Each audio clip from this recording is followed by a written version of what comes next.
Salve, salve pessoal, tudo bem? Bom, vamos para a nossa próxima aula de Química Orgânica 1. Hoje nós vamos falar sobre teoria da ligação de valência e hibridização. Bom, essa é uma aula bem interessante para aqueles que gostam de entender o fundamento da coisa, né? A gente vai entender uma das teorias que explicam a formação da ligação covalente. E a gente sabe que, majoritariamente, as ligações químicas presentes em compostos orgânicos são do tipo covalente. Então, essa aula é bem importante para quem quer entender a base. Como é que liga ali, como é que essa ligação é formada. Mais para frente, como é que a gente vai discutir os rompimentos de ligação, formação de ligações. Então, é aqui que está a base, beleza? Para entendermos tudo que vem pela frente aí da química orgânica. Então, vamos lá. Bom, primeiramente, vamos falar um pouquinho de estrutura atômica, mas não se assustem com o que eu coloquei aqui, tá? Eu sei que parece um slide assustador, mas eu vou tentar trazer para você como se você nunca tivesse feito cálculo, como se você nunca tivesse feito quântica, tá? Então, olha só. Basicamente, esse é o nosso modelo atômico atual, beleza? O modelo quântico, tá? Então, o que diz esse modelo pra gente? Ou o modelo de Schrödinger, como alguns chamam, né? Basicamente, você tem o seguinte. Para explicar a dinâmica de corpos muito pequenos, como é o caso de elétrons, por exemplo, nós estamos trabalhando com átomos, elétrons, né, coisas muito pequenas, a gente precisa lançar a mão da mecânica quântica, já que a mecânica clássica não dá conta de explicar o comportamento dos elétrons. Então, apresento para vocês esta equação aqui, que é a equação de Schrödinger. Mas eu vou ter que resolver isso? Cara, nem eu sei resolver isso aí. Mas eu vou te dar uma boa notícia, ela já está resolvida, beleza? O que é a equação de Schrödinger? Eu costumo dizer o seguinte, lá na física clássica você já deve ter ouvido falar, por exemplo, de equações que relacionam, por exemplo, energia mecânica com energia cinética mais energia potencial. Isso lá na física clássica vocês usam bastante, até no ensino médio tem exercícios assim. Agora, na mecânica quântica, a gente pode, de certo modo, dizer que o equivalente na mecânica quântica dessa equação é essa fórmula aqui, onde esta parte corresponde à energia cinética, que somada com a energia potencial vai te dar a energia do sistema. Só que assim, aqui por ser uma equação diferencial, ela tem uma pequena diferença com relação às equações algébricas que você está acostumado. Por exemplo, as tuas equações algébricas que você resolvia lá na escola, ou até mesmo em alguma disciplina de matemática da faculdade, todas as equações que você já resolveu até hoje, provavelmente elas te davam um número ou mais de um número como solução. Mas você tinha sempre números constantes como soluções. Então, numa equação, por exemplo, x mais 5 igual a 2, você fazendo ali as operações, passando o que está somando, subtraindo, isolando x, você chegaria num número ali. X mais 5 igual a 2, então x igual a menos 3. Você chega num valor de x. Se você tem uma equação quadrática, como por exemplo, uma equação na forma ax² mais bx mais c, você pode ter dois valores de x possíveis, que são x' e x duas linhas, que são as duas raízes da equação quadrática. Mas mesmo assim você vai ter números como resposta, né?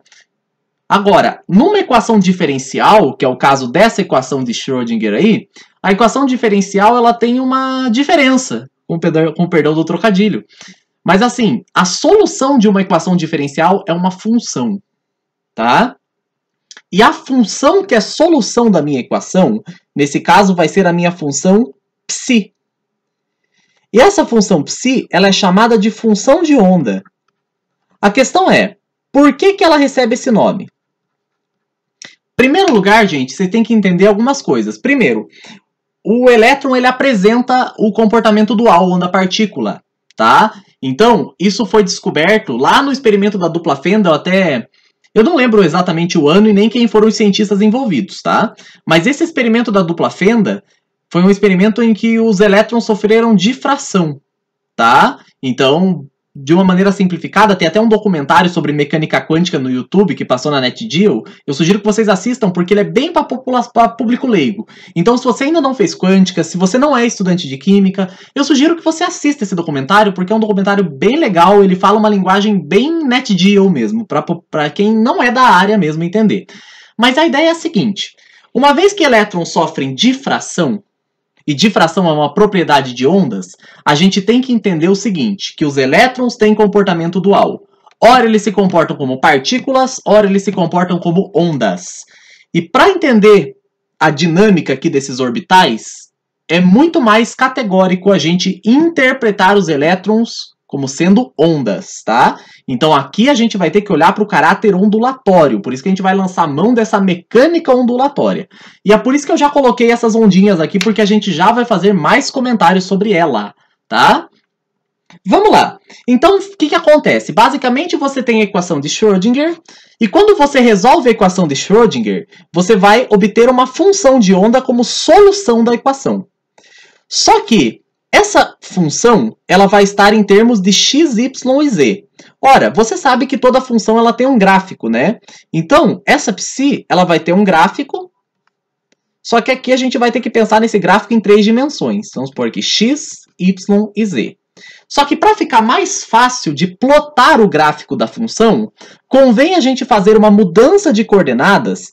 E em vez da gente representar em coordenadas cartesianas, a gente vai representar a função de onda em coordenadas esféricas. É relativamente fácil fazer isso, tá? Em cálculo 2 a gente aprende. Não é tão difícil, apesar de, nossa, cálculo 2. Não, é um procedimento até fácil. Mas a questão é, por que a gente faz isso? Pelo seguinte, você sabe, lá do modelo de Rutherford, você aprendeu aquele modelo onde você tinha um núcleo positivo e elétrons ao redor. Ou seja, você tinha uma coisa circular. Né? Você tinha ali um átomo, né, um arranjo circular ali, os elétrons circulando ao redor do núcleo. O que a gente tem aqui no modelo quântico? A gente passa isso para 3 dimensões. Ora, pensar num círculo em 3 dimensões, isso é uma esfera. Por isso a gente representa psi em termos de coordenadas esféricas para facilitar o nosso trabalho. Mas vamos lá, por que você está falando de psi, professor? O que isso tem a ver com a nossa aula de hoje? Não precisam se assustar, mas quando você resolve a equação de Schrödinger, né, que é essa equação diferencial aqui que vai te voltar uma função como solução, durante a resolução vão aparecendo certos números. E esses números são os nossos números quânticos, beleza? E conforme esses números vão aparecendo, eu vou tendo funções diferentes para cada orbital, beleza? Isso aqui basicamente são extrapolações feitas para o átomo de hidrogênio, tá? Onde são considerados ali os estados excitados do hidrogênio, né? Por exemplo, os orbitais 2s, 2p, tudo mais, que não são ocupados para o hidrogênio, mas eles são teóricos, né? Mas veja bem, o que vem a ser um orbital, né? Eu estava falando dele. Na verdade, o orbital é o gráfico de psi. Então, olha que legal, você sabe que uma função tem um gráfico, né? Você já viu, por exemplo, a função da reta, quando você tem uma equação do tipo y igual a x mais b, você tem uma reta como o gráfico dessa função. Então, numa função do tipo y igual a x mais b, você tem como gráfico uma reta. Por exemplo, assim. Tá? Agora, se você tiver uma função do tipo y igual a ax² mais bx mais c, você tem que a tua função é uma parábola. Por exemplo, assim. Tá? Então, para cada função, você tem um gráfico correspondente. Lá para seno e cosseno você tem as ondas, né? Você tem a que a gente chama de senoide, né? Então, para cada função matemática existe um gráfico correspondente. Então, na verdade, se eu pegar, por exemplo, essa função aqui, ó, psi1s, né? Que é a solução da equação de Schrödinger, e os números quânticos que apareceram aqui foram os números 1 e 0. Eu vou ter essa função aqui, ó. Por exemplo, ó, 2 z sobre a 0. Esse z tem a ver com o número o número atômico, né? Esse A0 é o raio de Bohr. Tudo bem, a gente não precisa se preocupar com isso agora. E na menos ZR sobre A0 vezes 1 sobre 4π elevado ao meio. Ah, aqui eu esqueci da potência, né? 3 meios. Aqui, 1 sobre 4π elevado ao meio. Que diabos é isso? Isso é uma função de onda, e se eu plotar o gráfico dessa função, eu vou ter isso aqui. Essa esfera ao redor do centro aí, da origem do nosso sistema de coordenadas. Beleza? Então, o que é um orbital? é um gráfico de uma função de onda. Qual que é a interpretação física dele? Bom, a interpretação de Born nos diz que o quadrado da função de onda nos dá a região do espaço onde você tem a maior densidade de probabilidade de encontrar o elétron, tá? Então, se eu pegar psi, elevar ao quadrado e multiplicar por um diferencial de volume, eu consigo, naquele volume pontual, descobrir a probabilidade do elétron estar ali. Se eu integrar isso por todo o volume que eu tenho ali as densidades de probabilidades diferentes ali. Beleza? Então, o que acontece? Basicamente, eu posso interpretar o orbital como um lugar onde tem grandes chances de encontrar elétrons. Então, baseado nisso, a gente vai ver que na teoria da ligação de valência, a ligação química vai se dar através de sobreposição de orbitais. Beleza? Antes disso, gente, deixa eu só voltar aqui para vocês. Como eu estava falando, tem um documentário lá da NetGeo, que é bem legal que vocês assistam, e nesse documentário fala sobre o experimento da dupla fenda, que é um experimento onde aconteceu ali, eles estavam... Lá, assista o documentário que eles explicam direitinho o que aconteceu. Mas, moral da história, vou dar um spoiler do final da história. Os elétrons sofreram difração ao passarem pela dupla fenda, ou seja, por 2 buraquinhos ali, que 2 anteparos por onde os elétrons passaram. Eles esperavam uma coisa e aconteceu outra. Não vou dar mais spoilers. Mas o spoiler final é esse. Os elétrons foram difratados. E difração é uma propriedade ondulatória. Então, a partir de então, considerou-se o caráter dual, partícula-onda do elétron. Então, por isso que nós estamos considerando os elétrons como ondas. Tá? Vamos lá. Agora eu quero que vocês olhem com calma aqui para esses orbitais P. Que aqui eu quero fazer um comentário. Vocês estão percebendo que os orbitais P estão com corzinhas diferentes? Tem aqui um amarelinho, aqui um laranjadinho. Por que isso acontece? Vamos lá. A gente pode pensar no orbital P, eu vou desenhar ele aqui, mais ou menos com esse formato. Onde o que a gente pode concluir disso aqui, ó? Eu vou desenhar aqui, ó. Vou fazer um risquinho laranja numa parte. E no outro eu não vou fazer nenhum. Só para mostrar. Aqui está laranja, esse lado aqui está laranja. Só pintar um pouquinho mais por questões de toque. Eu acho que vai ficar meio feio, mas tudo bem. Esse lado está laranjinha. E esse lado está branco. Tá, por que eu fiz isso, gente? Vamos lá. Primeira coisa que eu quero dizer para vocês é que aqui existe uma região que eu chamo de região nodal. Região nodal. O que quer dizer isso? Tem uma pira, assim, que às vezes eu lembro que um professor meu contou um dia e eu pensei, nossa, como que isso é possível, né? Que às vezes alguns professores do ensino médio até falam no seguinte, o elétron, né, ele está aqui e ele está aqui, né? Ele sai daqui, vem para cá, só que ele não pode passar pelo meio, porque o meio é uma região nodal, e ele não pode ser encontrado aqui fora. Então, como que ele sai daqui e vem para cá? Né? Se a gente pensar no elétron como uma partícula, de fato isso é impossível, né? Mas se nós pensarmos como uma onda, a interpretação é um pouco diferente. Porque olha só, considere aqui, como eu prometi, voltando nessa figura, considere essas ondas estacionárias. O que eu fiz aqui? Basicamente eu fiz o seguinte, ó, eu peguei uma corda, amarrei ela aqui, ó, fixei ela entre 2 extremidades, essas extremidades estão fixas e a minha corda está aqui, ó. Aqui está a minha corda. Agora, a partir do momento que eu pego essa corda e eu faço uma perturbação nela, por exemplo, eu puxo ela um pouquinho para baixo, ela vai oscilar para cima e para baixo. Vai fazendo um movimento ondulatório aqui, ela vai oscilar. Beleza? E se eu oscilar essa corda com mais energia, com mais força, pode pensar nisso como uma corda de violão, eu vou tendo esses comportamentos aqui, ó, diferentes, tá? Mas perceba que, por exemplo, nesse caso aqui, que a gente chama de segundo harmônico, perceba que essa parte aqui, ó, da corda, vai ficar vibrando para cima e para baixo, para cima e para baixo. Enquanto que a outra parte aqui também vai ficar vibrando para baixo e para cima.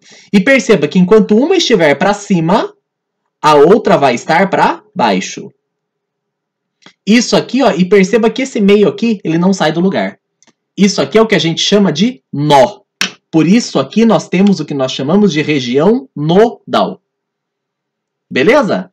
Então, bem interessante pensar nisso. Então, a partir de agora, por isso que nós estamos tratando os elétrons como funções de onda. Orbitais são funções de onda, beleza? E a partir dessas combinações entre essas funções de onda, a gente vai ver isso graficamente, que é mais fácil e mais intuitivo, a gente vai chegar aqui nas nossas devidas conclusões, beleza? Então vamos lá, o que vai acontecer? Vamos para a teoria da ligação de valência, portanto. Onde eu vou mostrar aqui, eu vou começar pelo exemplo mais simples que a gente tem, que é o caso da molécula de H2. O H2, hidrogênio ligado a hidrogênio, eu tenho que a configuração eletrônica do hidrogênio é 1s1. Então, se eu for pensar aqui, ó, o que vai acontecer? Eu tenho, vamos ver, o hidrogênio aqui com seu orbital s, né? A gente sabe que o orbital s é esférico, e ele está aqui com apenas um elétron. Vamos colocar aqui.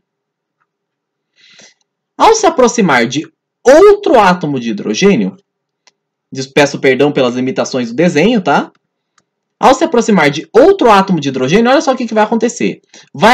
Eu tenho que os dois orbitais estão semi-preenchidos. Todos eles estão com apenas um eletrinho aqui, tá? O que eu vou ter, gente? A partir do momento, que eu tiver a sobreposição dos orbitais, a situação que eu tenho é que aqui, ó, eu tenho uma ligação. E eu já vou dar o nome para essa ligação. Essa é uma ligação sigma, tá? Depois a gente define certinho ali o que é uma ligação sigma e uma ligação pi. Por enquanto eu só estou dizendo para você, a ligação foi formada a partir da sobreposição dos orbitais. Beleza? Aqui no caso é um tipo de uma ligação sigma que envolve um orbital s com um orbital s, tá? Vamos para outro exemplo. Vamos pegar, por exemplo, aqui, ó, o caso do flúor, F2. Flúor é FF, né? Se eu for colocar aqui os pares de elétrons livres. E lembrando, configuração eletrônica do flúor de número atômico 9 é 1s2, 2s2, 2p5. Beleza? Então vamos olhar com calma agora para esses orbitais que estão aqui no subnível 2p. Então eu tenho, ó, 2px, 2py e 2pz. Da onde vêm esses nomes mesmo? Vem do seguinte, ó, vocês devem lembrar ou lá do ensino médio ou da química geral que existem 3 orbitais p no subnível p, né? E o que determina se é px, py ou pz é exatamente em qual eixo que os lobos estão localizados, ó. Perceba que aqui os lobos estão deitados aqui com o eixo x passando no meio dele. Aqui no caso, pelo nosso sistema de coordenadas, o eixo x é esse que eu estou apontando aqui. Agora, no caso do orbital PZ, perceba que os lobos do orbital estão sobre o eixo Z. E aqui os lobos do orbital estão sobre o eixo Y, tá? Então, aqui essa é a situação que a gente tem. Orbitais Px, Py, Pz, cada uma para uma direção aí do nosso plano, tá? Então tá. Vamos lá, eu tenho 5 elétrons aqui no subnível P. Então eu vou distribuir aqui de acordo com a regra de Hund, né? Primeiro coloco todos paralelos. Depois eu volto e emparelho os orbitais. Perceba que com isso eu distribuí 5 elétrons ali.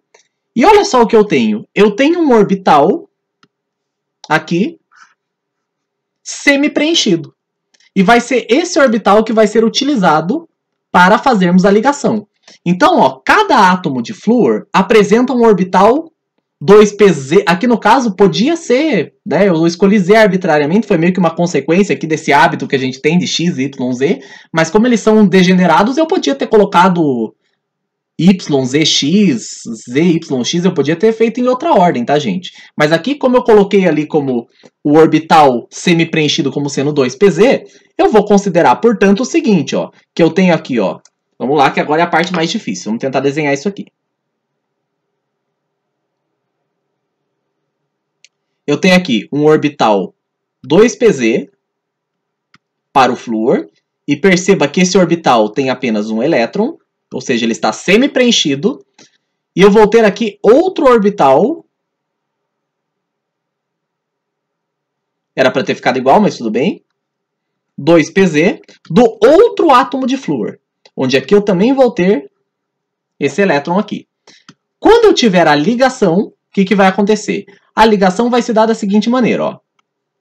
Eu vou ter, portanto, uma sobreposição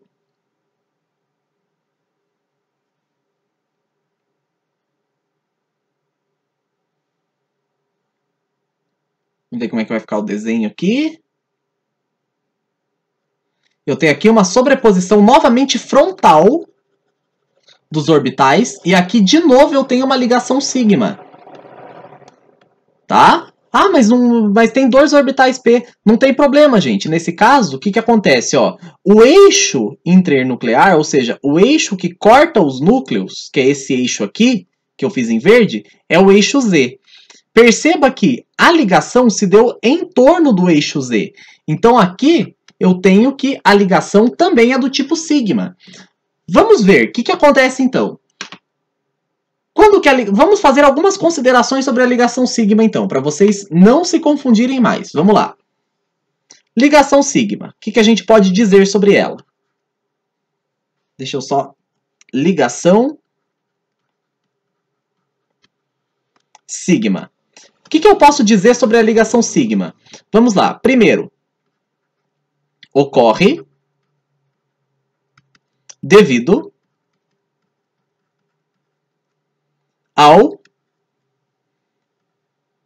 a sobreposição, melhor dizendo aqui, ocorre devido à sobreposição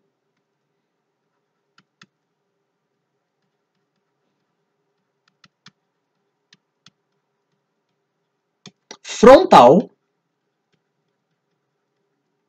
de orbitais. Então, o que isso quer dizer? Ah, e quais são os orbitais? Ó, eu posso ter ligação sigma envolvendo dois orbitais S.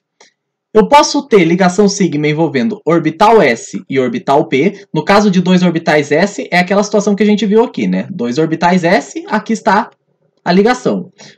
Entre um orbital S e um orbital P, eu podia ter uma situação assim, ó. S, P. E aqui está a ligação. Eu posso ter uma ligação sigma também entre dois orbitais D. Orbitais P, acho que eu falei D, desculpa. Entre dois orbitais P. Beleza?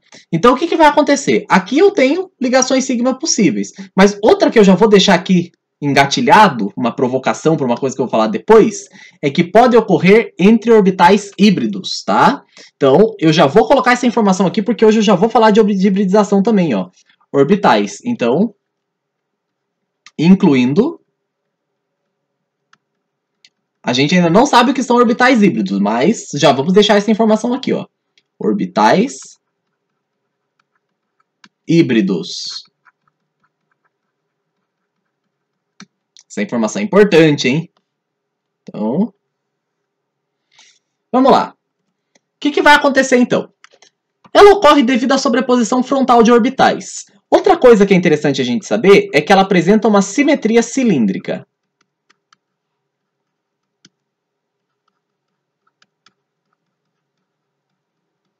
O que isso significa? O que é a simetria cilíndrica? É tipo a simetria dessa caneta. Independente do quanto eu girar ela, antes do giro e depois do giro, se você olhar ela assim, ela vai estar no mesmo aspecto. Tá? Então vamos supor, se eu girar só um pouquinho, ó, antes, girei, depois. Você não notou nenhuma alteração aqui na frente. Certo? Mesmo que eu gire bastante ou pouquinho, o que você está vendo aqui, se você tirar uma foto antes de eu girar e uma foto depois de eu girar, você vai ver que você não vai notar diferença. Isso é uma simetria cilíndrica em torno desse eixo que está apontando para você. Porque se eu girar a caneta ao longo desse eixo, fica nítido que eu não tenho simetria. Ao torno desse eixo eu não tenho essa simetria, tá? Então, interessante saber disso. Tá, mas a famigerada ligação π não apareceu ainda. Então, vamos colocar aqui um exemplo que envolve ligação π. E o exemplo que eu vou colocar é o exemplo do oxigênio. Então, vamos pegar aqui o O2, que é a nossa letra C.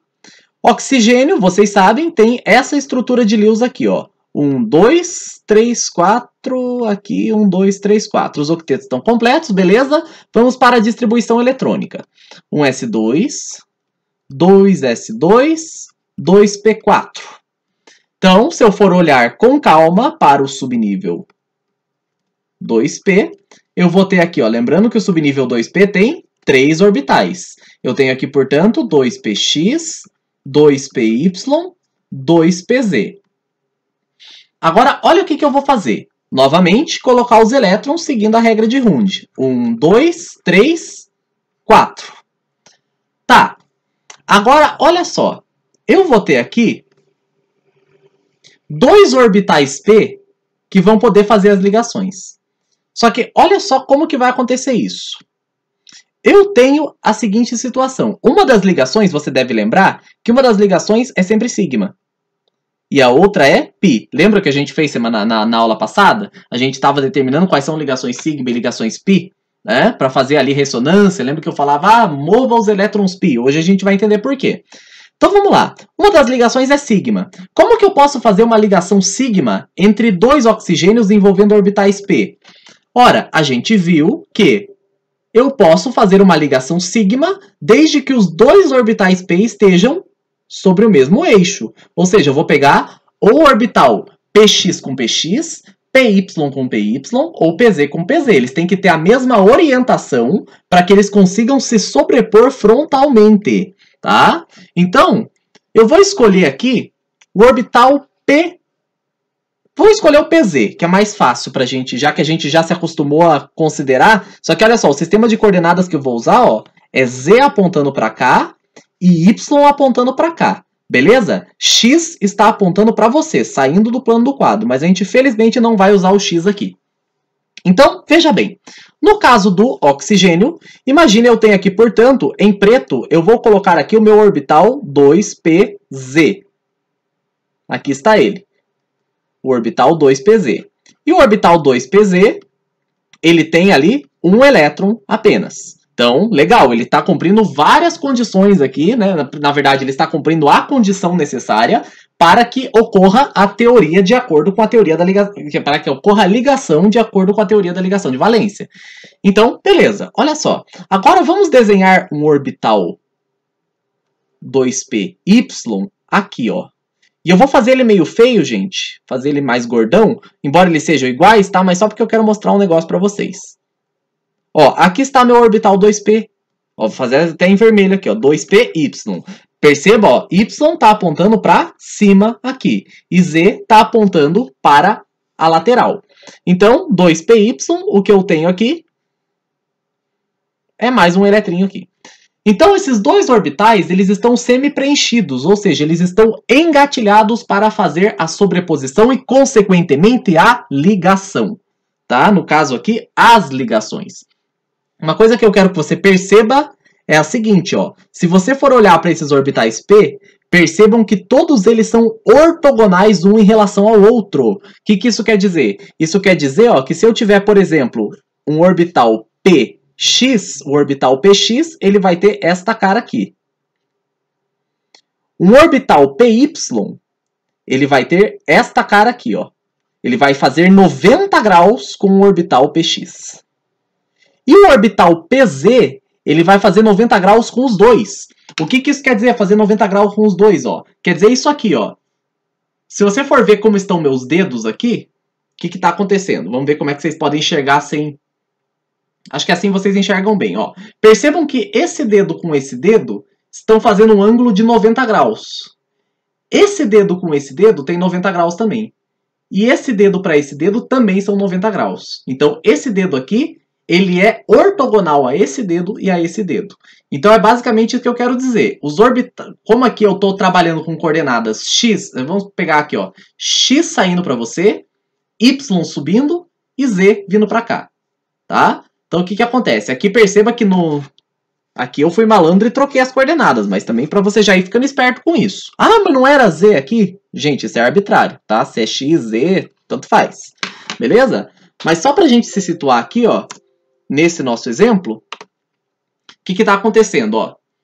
Z tá aqui, X está apontando para você e Y está apontando para cima, tá? Mas sempre, ó, cada um tá fazendo 90 graus com os outros. Show?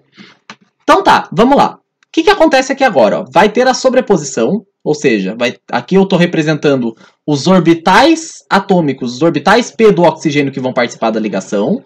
Aqui estão, ó, os outros orbitais P, só que agora para o outro átomo de oxigênio, né? Aqui estão os orbitais PZ. E aqui os orbitais PY. Quando eu fizer a sobreposição, olha o que vai acontecer. Eu vou ter uma sobreposição frontal, que está aqui.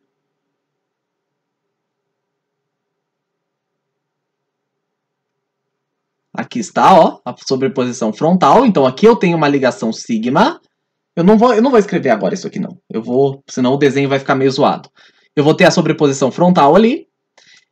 E eu vou ter aqui, ó, uma sobreposição lateral. Agora aqui que eu peço que vocês tomem cuidado, ó. Nossa, deixa eu ver. Como é que eu posso fazer esse desenho aqui? Vai ficar horrível.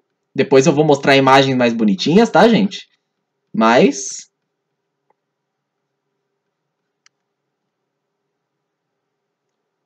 Ai, laceando lá. Lacei aqui. Ó, bem feio, né? Mas, ó, perceba que, forçando um pouco a barra, eu consegui fazer a ligação emparelhando não sobre o eixo, mas paralelamente ao eixo, tá? Então, a ligação que ocorreu aqui, em preto, que eu coloquei aqui, que se deu sobre o eixo, foi a sobreposição frontal, essa é a ligação sigma. Agora, aqui em vermelho, onde eu tive essa situação, essa coisa feia aqui, eu tive ligação pi. E cuidado, gente, aqui não foi erro, é ligação mesmo. Tem gente que acha que só porque está interagindo aqui, sobrepondo em cima e embaixo, formou duas ligações pi. Não, formou apenas uma. Então, novamente eu vou colocar aqui, ó, cuidado. Eu já vou mostrar isso com imagens, vai ficar melhor do que esse desenho horroroso aqui. Mas, ó, cuidado, apenas uma ligação pi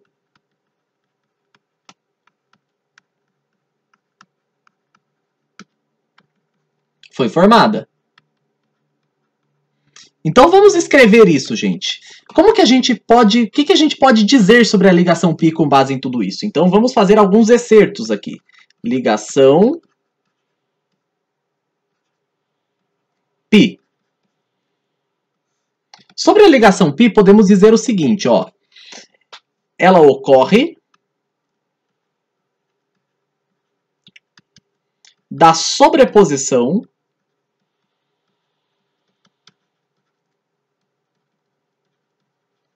lateral dos orbitais. Ou seja, a sobreposição não se dá no eixo, se dá paralelamente ao eixo, aqui em cima e embaixo, beleza? Se eu tivesse mais uma ligação pi, ela se daria para frente e para trás. A gente vai entender isso melhor quando a gente for ver a estrutura, por exemplo, do acetileno, tá? Então, ocorre da sobreposição lateral. Esse desenho feio aqui também nos mostra uma coisa, ó. Perceba que essa área que eu pintei aqui, ó, da sobreposição da ligação pi, ela é bem maior do que essas resbaladinhas que a gente tem aqui para ligação pi. Para ligação sigma, aqui onde eu pintei, né, que eu tenho uma área maior pintada para ligação sigma, e para ligação pi eu tenho apenas uma resbaladinha, parece que um lobo apenas dá um beijinho no outro ali, né? Então o que acontece? Essa ligação pi é mais fraca, e é por isso que é ela que a gente rompe quando a gente vai escrever estruturas de ressonância, e vai ser sempre ela aí pro brejo quando a gente for trabalhar ali com reações orgânicas, onde alguma ligação vai ser rompida, é sempre a ligação pi, porque ela é mais fraca. Então, ela é mais fraca do que a ligação sigma.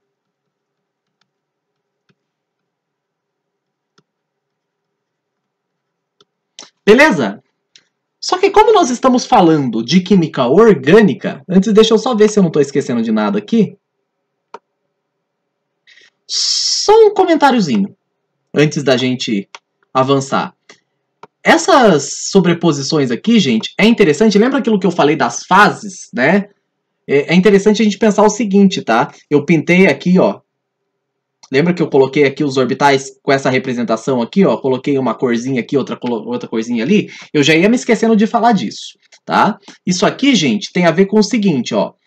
Basicamente, cada onda, ela vai ter uma fase e a fase dela se dá pelo sinal. O que é esse sinal? Dizer que a fase é positiva, por exemplo, vamos supor que aqui eu tenho uma fase positiva e aqui uma fase negativa. Gente, esse positivo e negativo não tem nada a ver com carga elétrica. Pelo amor de Deus, elétron é sempre negativamente carregado e pronto, acabou. Beleza? Essa carga, esse sinal, tem a ver com o sinal da função. Lembra que nós estamos considerando os elétrons como ondas, então os orbitais são funções de onda. Funções de onda, ora tem valores positivos, como é o caso que está acontecendo aqui, mas depois que ela passa pelo nó, ela passa a assumir valores negativos, tá? Então, por isso que aqui nós temos uma região de fase positiva e outra região de fase negativa. Repito, isso não tem a ver com carga elétrica, isso tem a ver com fase da onda, beleza? Então, para que eu tenha uma ligação, é interessante que as ondas, elas se somem. Ou seja, que eu tenha uma sobreposição em fase. O que isso quer dizer? Quer dizer o seguinte, ó. Quer dizer que aqui, por exemplo, ó, nessa ligação, deixa eu fazer de um jeito um pouquinho mais simplificado. Vamos pegar aqui uma cor verdinha para fazer, ó, que aqui eu tenho uma fase positiva e aqui a fase negativa. Eu pintei a fase positiva. Eu estou pintandinho aqui, ó, a fase positiva e aqui a fase negativa. Então, gente, positivo, fase positiva com fase positiva para ter a ligação. Do contrário, a ligação não ocorre. Por que isso acontece? É só você pensar no seguinte, ó. Quando você tem a questão aqui das ondas, deixa eu ver onde é que eu posso desenhar isso. Vou desenhar aqui, ó. Se você tiver ondas em fase, quer dizer o quê? Duas ondas em fase, se eu for somá-las, como por exemplo essas duas ondas aqui, o que quer dizer elas estarem em fase? Quer dizer que, ó, o vale de uma coincide com o vale da outra. A crista de uma coincide com a crista da outra. Vale com vale, crista com crista. Então perceba que se eu somar essas duas ondas, o que vai acontecer? A onda resultante vai somar as duas cristas, então ela vai ter uma crista maior. E ela vai somar os dois vales, então ela vai ter um vale, consequentemente, não menor, mas em módulo ele é maior também, né? Você pode ver uma onda com maior amplitude aqui, né?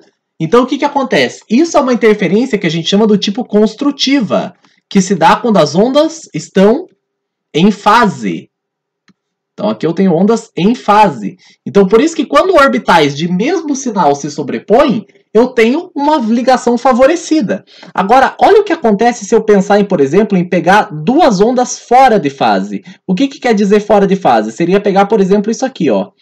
Aonde está o vale de uma, tem a crista da outra. E aonde está a crista da outra, tem o vale de uma. Então perceba que, ó, os máximos cancelam os mínimos. Se eu fizer aqui uma situação de somar essas duas ondas. E no final das contas, o que eu vou ter, se eu somar essas ondas, nada mais é do que uma ausência de onda. Eu destruo a onda. Então isso é uma interferência do tipo destrutiva. Ou seja, se eu estou destruindo a onda, entre aspas, quando eu tenho duas ondas fora de fase, no final das contas, eu vou ter que não faz sentido eu pensar na ligação como sendo ali uma região de densidade eletrônica, mas se a gente está pensando em elétrons como ondas, a gente não pode pensar nessa situação aqui. Então, por isso que a sobreposição favorecida é a sobreposição sempre em fase. Beleza, gente? Então, fechou. Vamos lá. O que mais que dá pra gente falar? Será que dá pra gente falar de hibridização? Eu acho que eu vou fazer uma parte 2 dessa aula, né? É a segunda vez que eu tô gravando, essa aqui é 2 bis, né? Já tô com a garganta doendo e vocês já devem estar vendo orbitais na frente de vocês já. Eu vou dar essa colher de chá, fazer essa aula um pouquinho mais rápida para você não se cansar. E na próxima aula eu venho, portanto, para falar sobre como que a gente aplica esses conceitos na química orgânica. Beleza? Então é isso, gente. Fiquem bem. Até a nossa próxima aula.